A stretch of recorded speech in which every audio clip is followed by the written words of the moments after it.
I'm doing my work. I want to do that art project though. Oh, I totally forgot about that. Thank you for reminding me.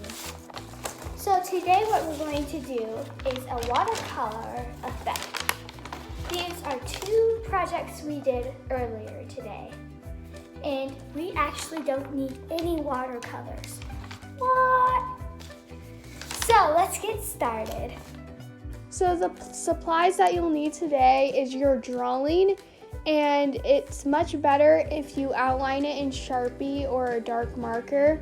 Also, you can use crayons to create different textures, or that crayon actually creates a resistance to the marker that we'll be adding on later to make the watercolor design onto your drawing. So you can do that. First, we're gonna set aside the drawings for later, but we're gonna have a tin foil about the size of your drawing, and you're just gonna color it with some markers, and you don't have to color the whole thing with markers.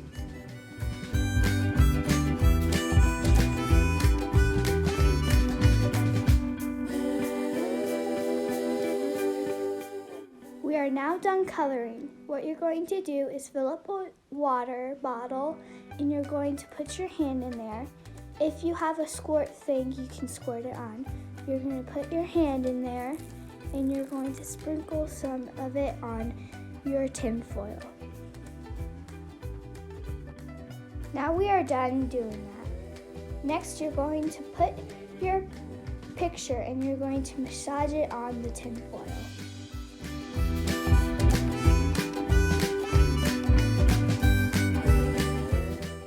Once you're done, you're going to hold the tin foil and carefully pull your picture off of the tin foil.